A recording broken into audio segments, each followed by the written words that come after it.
The weird biology that makes you feel déjà vu. Let's get right into it. Number 4. The brain's filing cabinet. You're walking into a coffee shop you've never been to. And suddenly, for a split second, a bizarre sensation washes over you. You've seen this exact barista, this exact wobbly table, even that exact person fumbling with their wallet, all before. The feeling is so specific, so unsettlingly real, that your brain frantically starts sifting through its dusty, disorganized mental archives. It's a classic case of déjà vu, French for already seen, and it's basically your brain's filing system having a spectacular, and very public, meltdown. We all experience it, some of us more than others, and for a long time, it was chalked up to everything from past lives to glitches in the Matrix. The truth, as it so often is a little less sci-fi and a lot more messy. Think of your brain like an overstuffed, chaotic library. Every experience you have, every sight, every sound, every smell, gets logged, categorized, and filed away. Now, imagine a harried librarian, that's your brain's temporal lobe, trying to file away a new book, this new coffee shop experience, but accidentally putting it in the wrong slot. It's a simple, albeit bizarre, mistake when you consciously try to retrieve the memory. Your brain's new memory and old memory circuits get their signals crossed. The old memory circuit fires off, telling you, hey, I recognize this, while the new memory circuit is still trying to figure out what's going on. The result is this weird, disorienting feeling of familiarity without any actual past to back it up. Your temporal lobe, the part of your brain responsible for processing memories, is basically just having a senior moment. It's like it's saying, I know you. No, wait, I don't. Wait, do I? Number 3. The dual process theory. Imagine your brain is a two-person team. You have the fast, intuitive, and slightly reckless System 1, and then you have the slow, methodical, and very boring System 2. System 1 is the one that lets you drive a car without consciously thinking about every gear shift. It's the one that helps you recognize a face in a crowd in a fraction of a second. It's also the one that gets easily confused when it comes to déjà vu. The dual process theory suggests that your System 1 fires off a familiarity signal, but your more logical System 2 hasn't had a chance to confirm it. It's like your brain is a security guard with two buttons.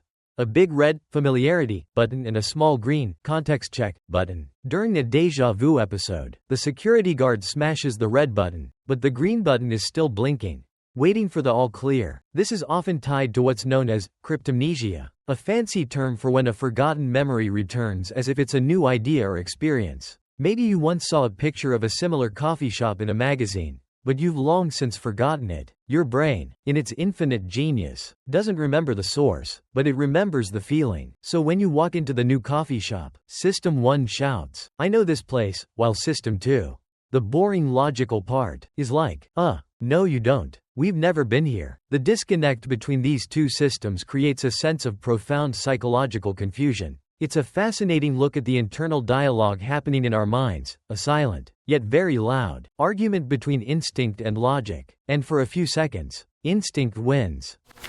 Number 2. Temporal lobe seizures. For a long time, scientists couldn't figure out what was happening in the brain during déjà vu. But a crucial clue came from a very unexpected place: epilepsy patients. Turns out, some people who suffer from temporal lobe seizures frequently report experiencing a powerful sense of déjà vu just before or during their seizures. This isn't just a fleeting feeling, it's an intense, overwhelming wave of, I've been here before.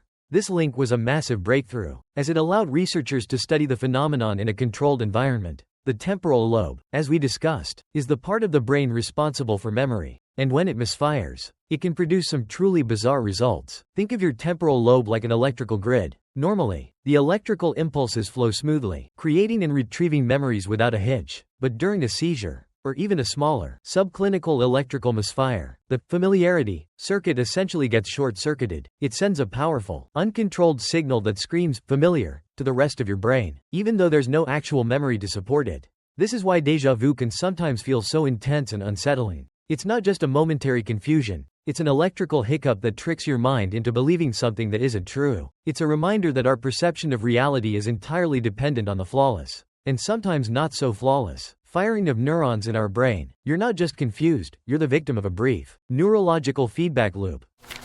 Number 1. The mismatch theory. So, if déjà vu isn't a glitch in the matrix and isn't just your brain having a senior moment, What's the most current, leading theory? It all comes down to a simple, yet elegant concept, a asterisk mismatch. Your brain is constantly taking in information from your senses. Your eyes see a scene. Your ears hear the sounds. Your nose picks up a scent. All of this information is sent to your brain to be processed. The asterisk mismatch theory asterisk posits that déjà vu happens when there's a tiny, momentary delay between two separate processing pathways in your brain. For example, the information coming from your eyes might reach your brain's conscious awareness a split second before the information coming from your ears. It's like trying to watch a movie with the audio a fraction of a second ahead of the video. The movie still makes sense, but there's a distinct, subtle feeling that something is off, that you've already heard the punchline before the actor has delivered it. When this happens with our sensory information, your brain, in an attempt to make sense of the strange feeling, defaults to its familiarity setting. It interprets the fragmented, slightly out of sync information as something that has already happened, even though it's a brand new experience. It's a testament to how fragile and complex our perception really is. Déjà vu isn't a sign of anything supernatural, it's just the weird, fascinating result of our brain working at a slightly different speed across different pathways. Basically, your brain is just a little bit out of sync, and the result is a fleeting, strange moment that feels like a trip to the past. That's all for today. I'll be making similar videos in the future. Subscribe to see them.